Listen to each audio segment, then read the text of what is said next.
Hello, and I'd like to thank you for tuning in to the first episode of A Friend Indeed. That's going to be the name of the podcast.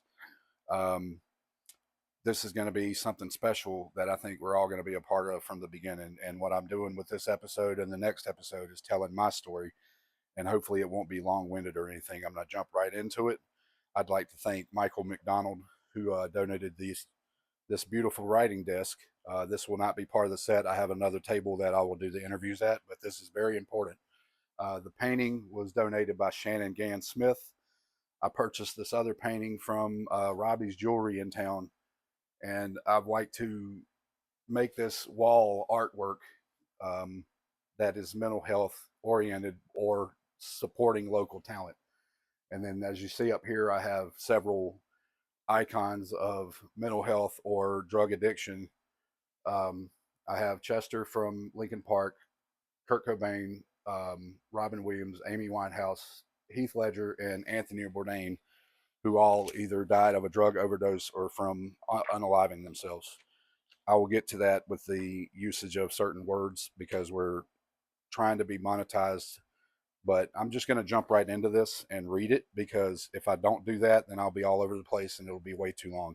This is not the format of the actual podcast. This is just the launching point, and when we have actual episodes, then they will have more structure to them because I will have proper cameras, I'll have proper editing, and all that stuff. This is just guerrilla style filming and off the cuff.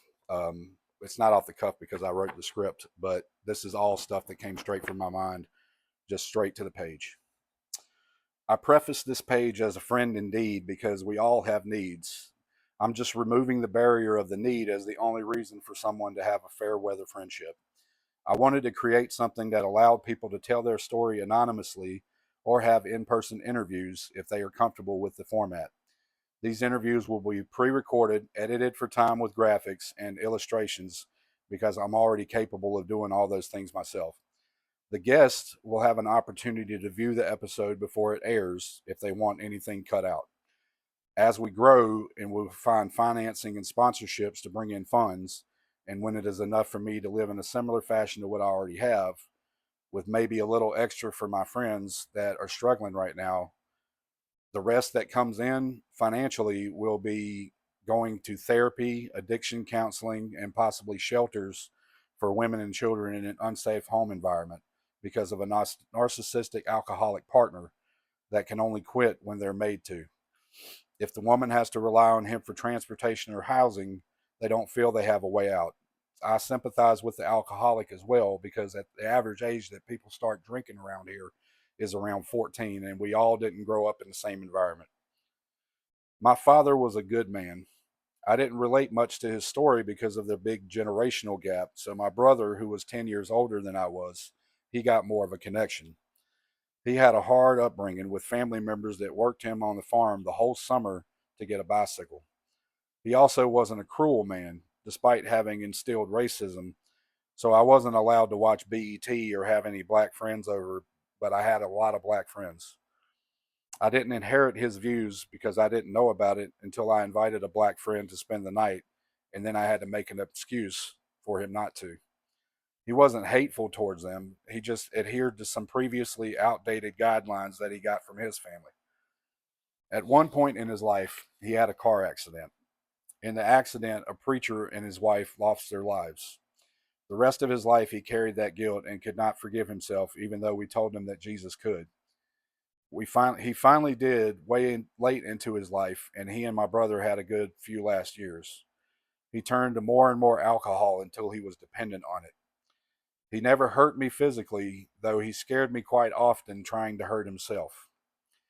My mom also had a rough childhood. I will not go into any detail at her wishes, but it wasn't all sunshine and rainbows. She tried to make the marriage work for the sake of the children. We would have to adhere to certain rules in the house to help keep him from triggering another drunk. So if we went out to eat, for example, we would have to take the trash somewhere else because he thought that every meal should be prepared at home, that we were blowing money. There came a time finally when she had had enough and she had to leave. When this time comes, all he cares about is the drink, so if we try to leave, he would come after us. She had to bide her time and formulate a plan to take us somewhere else. It's never as simple as why don't you just leave him, because alcoholics can be very manipulative. She didn't have to file for child support or anything because even though he was literally sick at this point, he still cared about his family. He collected disability for his leg and we would keep just enough for his groceries and his bills, and then he would give my mom the rest to spend on us. It was the alcohol that kept the family apart when we were still whole in spirit.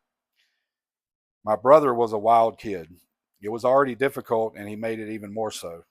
My sister was the middle child and wouldn't get into any trouble, at least that we knew about. So there was the perception of perfection. I was a bonus baby, a happy accident that she didn't even think about.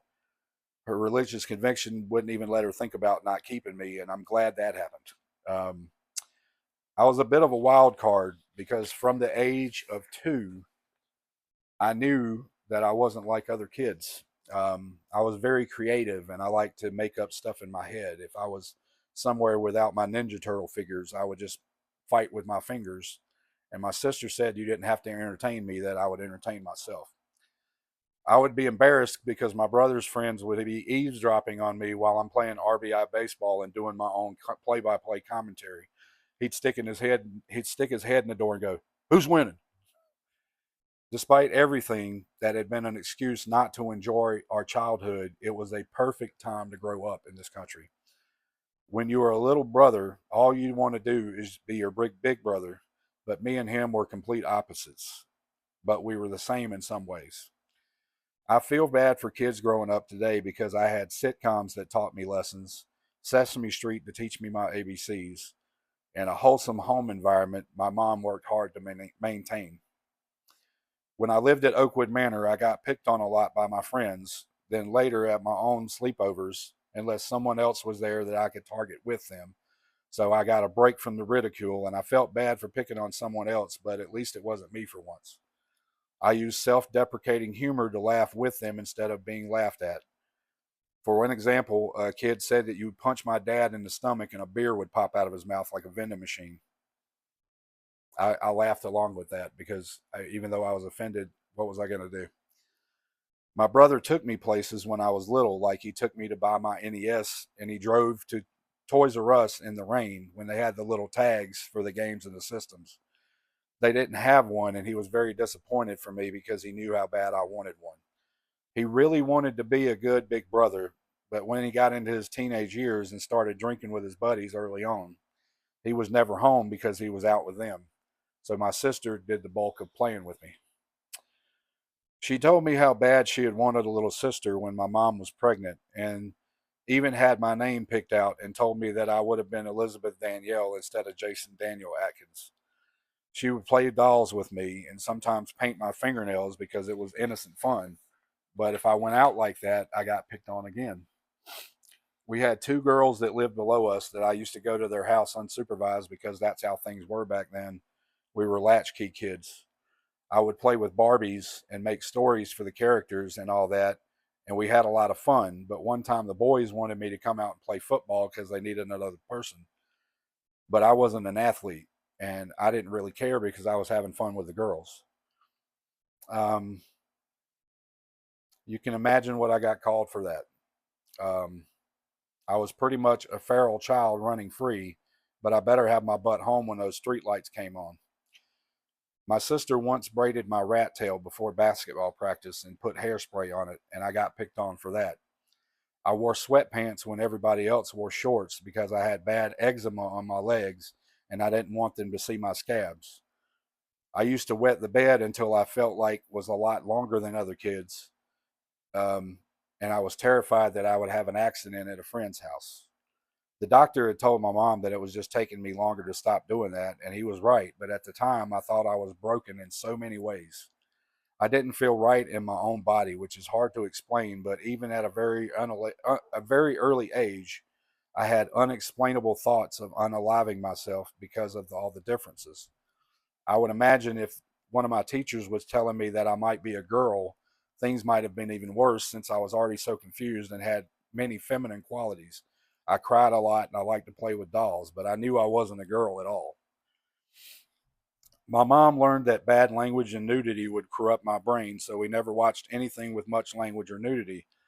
And when there was some, she would make me cover my eyes because I was impressionable. But sometimes I would peek through my fingers, obviously. We didn't have any dirty magazines or drugs in the house because my dad didn't believe in that either. He wouldn't go to certain parts of the fair they called the hoochie coochie shows back then, so the strictness about the nudity was family wide. When my brother watched me once, we went to the neighbor's house and they had some comedy on, and there was a scene where a girl removes her clothes. I was so afraid of my mom finding out that even though she wasn't there, my brother was. His friends picked on me again for covering my eyes. I was just a terrified child all around of upsetting my mom because I knew she already had so much on her shoulders. Likewise, when I was out with my brother once, he saw some of his friends and he was cussing when he was talking to them. And when he pulled away, he said, "Don't tell mama I was cussing." So that's how it was. Little did I know that my sister had a condition that left her with no filter, so she seemed like she was a jerk, but that wasn't the truth. We just didn't know that at the time. Also, my mom wasn't just a prude, she was triggered by foul language because she was yelled at as a child, and hearing the language brought her back to a difficult time. So it's generational. But at church, they were also scaring the hell out of me by talking about hell and damnation and showing me pictures of Shadrach, Meshach, and Abednego burning in a fiery furnace and demons on the little felt storytelling things. And I was 7 years old. I had an alcoholic father. I was told I was going to hell for no reason, and it gave me horrible nightmares. I was told by my youth leader that if I didn't want to go to hell and worry about sin at all I had to do was go up to the altar and accept Jesus.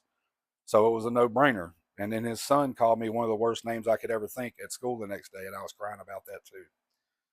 Anyway, I didn't know that my sister had already gone up, so when it came time and I knew it would make my mom happy and keep me out of trouble, I went up even though I had no idea what the commitment was.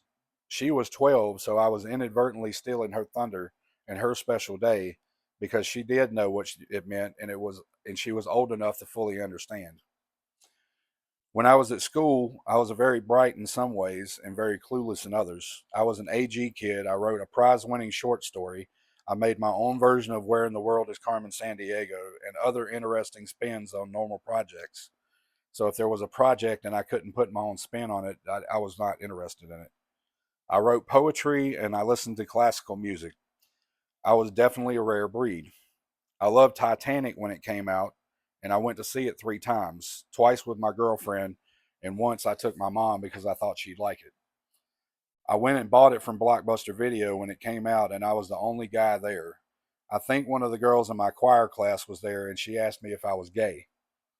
I just liked the movie because I was more interested in romance and love instead of empty sex. During this time, my brother got into some harder drugs, and he was putting my parents through literal hell. I was a very good kid, definitely afraid of my mom hearing me cuss or doing any drugs or smoking or watching R-rated movies. But she did give me Batman 89, which is he's still my favorite character. I love Batman. I wore that VHS tape out because we had plenty for necessities, but she had to not take any vacation days and work all year to afford Christmas. We sometimes had to rely on powdered milk and government cheese that our tax dollars were paying for. So when the kids were all saying, "Saw your mom in the welfare line," they were talking about me. My mom was under so much stress, she had to tell my brother if he didn't get it together, he was out of the house. He moved out, and wouldn't you know it, he moved right in with a drug dealer. He got way further than he ever intended to go and saw literal hell on earth. Meanwhile, I'm Mr. Goody Two Shoes and never had any bad grades. I just couldn't do my homework most of the time. So I did it in the morning before class. When he got to a point of desperation, he got hold of a revolver somehow and had planned on going to rob his dealer. And he would have either killed the man and gone to prison or he would have been dead himself. I believe that God intervened on his behalf that day because he kept him alive. Instead, he went to rehab and he found Jesus for real. He said it was all anyone talked about in there for some reason. And again, the book of Revelation is not it's not a good place to start when you're coming off drugs. We had a prodigal son story in real life. It didn't have to be in the Bible to understand it. He came home and everyone was so happy and paying all this attention to him that all I became was his brother. which is why half the town knows who I am, but they don't know my name. I resented him a long time for that because I felt he interrupted my life with his recovery, but that couldn't be further from the truth. It was a truly glorious thing to see who he became. It wasn't easy for him either. Having been in rehab, coming off crack cocaine, and reading the Bible, it really scared him to death in a real way. He came out way overzealous because when you think the end is near, you just went through hell and Jesus literally pulled you out of the fire. He was so scared he started preaching to me all the time and my friends and really embarrassing me. But he did it with a certain set of circumstances. He was also taught a lot of legalistic stuff about not wearing shorts in church or questioning the man of God, which you can do that if they're not anointed. The Bible says don't mess with God's anointed, not the preacher. So if they're not anointed, you can talk about them. I was brought I brought one of my friends to church and he told him not to wear shorts next time and he never came back. I took a long time to learn that when you just recovered and you go out telling everyone to get their act together, it's not a good look. In my resentment, I disengaged. Suddenly, the straight A student didn't care anymore, where I had a clear plan to become a writer or a professional wrestler, and I did neither because I was told neither of those things were ministry, so I had no direction. When I left home, I went crazy. I went into a world I didn't fully fit into, but alcohol showed up to save the day again, right? I had gotten a job at UPS, and because I disconnected and my sister thought I was lazy, she said you wouldn't make it there a week. Actually, it might have been my mom that said that, but I was there for 12 years. I gave everything to that job, never called out, did anything that was asked of me. And when the time came to get the only promotion available without a degree, it was given to one of my supervisor's buddies. And I actually wrote his letter of intent. We'll come back to that later. The nightclub scene wasn't fun for me without alcohol. I had really bad social anxiety. I couldn't talk to women. Plus, I was looking for love and not sex in a world that only cared about sex. I spent a lot of time sitting on the couch in the bar area just waiting for us to go home. It was just what my best friends were doing, so I went along with it, but they didn't know that's how I felt. The club owner's mother was she was my safe space during that time because she worked the coat check, and sometimes I would just stay up there and talk to her the whole night because she made me feel at home in a place she knew I didn't fit in. It took more and more drinking and foolish behavior, latching on to any girl that would pay attention to me, and I developed attachment issues and jealousy because it was so few and far between for me that I would accept less than a girlfriend and more of a friend zone companion just to share things with because everyone else seemed to have someone. I was always a roommate and always had dogs with me, even though I never had my own dog. They were vital to me still being here. When I was at home, I used to dig through vinyl records my mom owned and make my own breakbeats and remixes. I made mix CDs, and when I got into raver culture because of the Plur logic, it meant more to me than church did at the time, at that point in my life. And Plur is peace, love, unity, respect. And it was a whole movement in the 2000s, early 2000s. So ecstasy and Adderall were also my party drugs of choice because I had more of a real experience with them and no hangover. So when people wondered why I wasn't drinking some of those nights, it's because I drank all the other nights. When the Inn Club opened and the Sky Bar bought Babylon, which was a gay club, it was a normal top 40 club on Fridays and still service industry night on Sundays. I had given one of the owners one of my mixtapes and he liked it, and I asked if I could bring my computer out and DJ with it. He was confused because this was before Serato and before you actually used a laptop to DJ. I had a big desktop computer I would take out there. Um, I went out there every Sunday night and I played the music that they wouldn't play in any other clubs because of the drug association, which was house, techno, and I would play top 40 after 9. I mean, after 1 a.m. I had found a true creative outlet. I didn't really care that the people were gays and lesbians, maybe a few trans, because I knew I was straight and they accepted me anyway. The bartender was a lesbian and we had a genuine connection despite us being not being sexually compatible, but because I was interested in love and not sex, it didn't matter to me. It was a really good time in a really dark part of my life. After a while, and because I wasn't really interested in sex that much, I thought maybe I might be gay because I was in I was in the nightclub scene around it, and it just felt natural to me to be a part of it. So I ran into a guy that I used to buy records from at high school when I would go to the record exchange. I saw this guy at least once a week, and he let us go through the poster bin, and my whole room was full of rap posters and vinyl, all of which my landlord took down when I was away, probably because of the Machiavelli album cover, which was a little too much. When we left the club one night, he needed a ride. I wasn't afraid of being seen with him and being thought of as gay by someone. He was just someone in a place in a time of confusion for me. He asked how I felt, rubbed my leg a bit, and then we kissed. He asked how that felt, and I said, "Eh, facial hair is kind of weird." And we kind of laughed at that. And he said, "Were you aroused at all?" And I said, "No." And he said, "You're not gay." And that's all it took.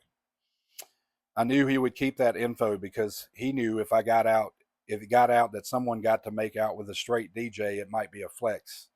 But he knew confidentiality was key. The only person I told about that at the time was the bartender that I was really close with. I was still very afraid of anyone finding out, even after a long time. I told my best friend the other night, and he said, "Dude, I wouldn't have cared back then. We would have just laughed about it. It was a funny story." Meanwhile, other things are still spiraling out of control. I had a supervisor at UPS who was also a minister. He knew I was going through a lot, so I started to tell him everything that was going on because I tend to give too many details. And he said, "You don't have to tell me all that because that's your past." I had been at odds with my relationship from childhood because I knew about Jesus, but the sinner's prayer didn't cut it for me. I didn't accept Christ that night, but I did later by myself in the office on April 18th, 2008 was the night I got saved. I felt like I could now go back home, but I had to keep my life out in the world a secret. Even though I was a Christian, I've always also been an ally for 20 years in secret, which means that I support the LGBTQ community privately. I like if somebody has a need that I could fill, I don't go around telling everybody about it because I felt there was a stigma involved being a Christian and all that, but that's exactly what Jesus would have done anyway. However, when the bartender that I was very close with found out that I got saved, she stopped talking to me. And I think it's because her parents had tried to change her when she was younger. So she had church trauma. I didn't realize that Christianity was a real trigger for her, and I was devastated again for no reason. Regardless, I could come back home now because I was redeemed. I started doing any creative endeavor I could for the church and never asked for compensation. I could do the sound from being a DJ, AV from high school because I stayed in the computer lab during lunch, and social media promotion since it was a little new at the time. Excuse me, I get a little dehydrated. I'll have a bottle of water next time. Everything seemed to be at least okay. When I moved back, I didn't have any of the amenities of Greensboro, and I wanted a TV to game on, and I couldn't afford one. It happened to be that this was around the time that Circuit City went out of business, so any damages that we had at work got thrown out instead of being returned to Circuit City. I was able to drive up to the building because the guards were cool with me and they prayed to Mecca at certain times and wouldn't even be looking at me anyway. So instead of throwing away a TV, and because I had next to nothing by making $28,000 as a part time supervisor, going $16,000 in the hole to get my associate's degree so I could go full time and thinking I could just pay it off when I got promoted. But I got my associates required. When I got my associates, the requirement was all of a sudden a bachelor's. So I still couldn't get a full time job. When I drove up on Saturdays, I would get calls from the customer counter for people wanting packages. Normally, no one would do that, but as an empath, I wanted to help anyone that I could. I would go out and get the package out of the box line and take it to the counter. At the same time, without my knowledge, another employee was stealing pharmacy packages and was on Saturday air with me after working at the company for less than a year. So I'd been there for 12 years, and this guy had been there for less than a year, and they pinched him on it.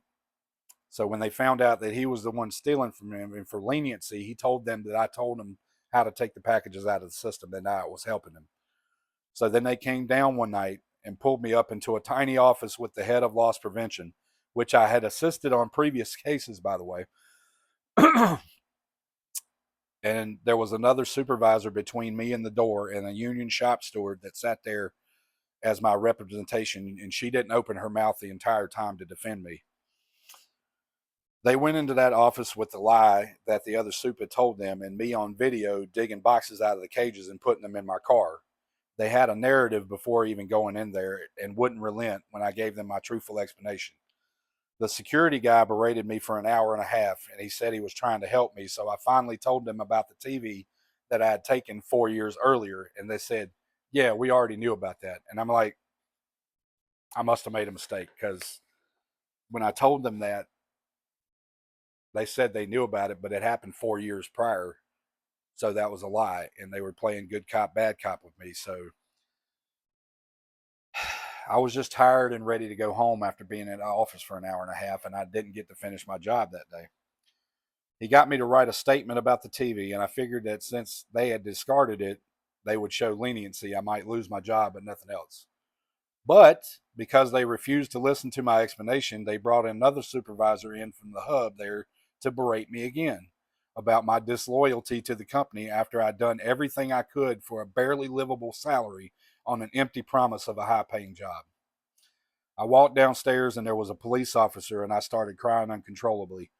And he said, "You can get out of this pretty easy, but you'll have to find another job," like it was no big deal. My 12-year career was over. It wasn't even a career, it was a job. But then he put me in the back of a canine unit with no floorboard after parading me around the building in handcuffs as a warning to anybody else thinking about stealing.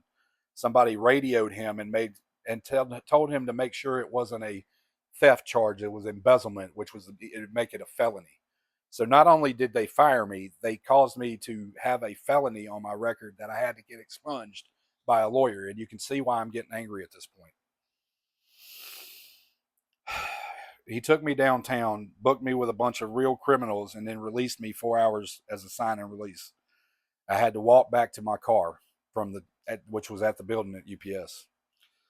When I was walking back, I tried to end it by going over the McGee Street Bridge when something pulled me back. That's what I was talking about in the mission statement, that I had gone over the rail and I had planned to take my life.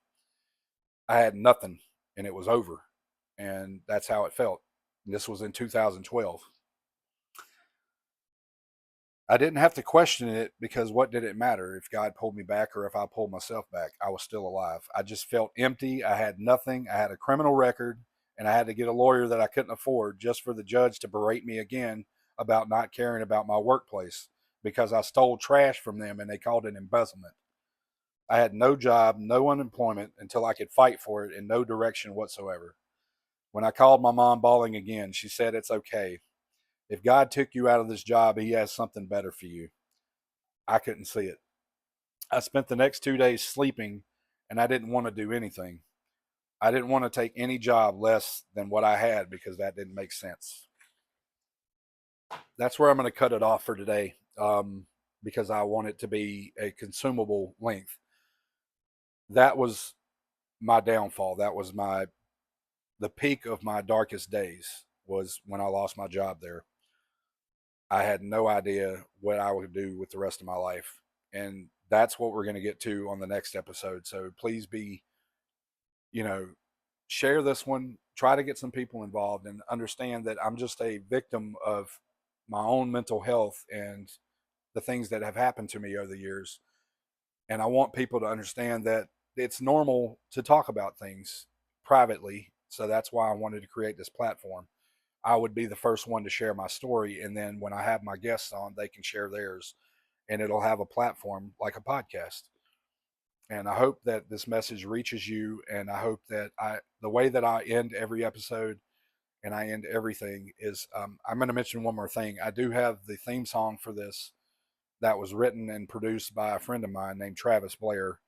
I'm going to put that in the comments, the link to the song, but when we have time, it'll be the intro and the closing credits. The song is very poignant and relatable to everything that I've talked about here and everything that this podcast represents. So I would like you to support him as well by giving the song a listen. I think you get 3 free listens, and then you can buy it for $1.50 on the platform he has it on. But he spent a lot of time and effort into making this beautiful song, that he is allowing me to use for free because I don't have to pay royalties or anything. But I'm going to compensate him later if I can. This is my ADHD kicking in, so I'm going to go ahead and sign off here. The way that I want to end every episode is to say good night and take care of yourself. Thank you.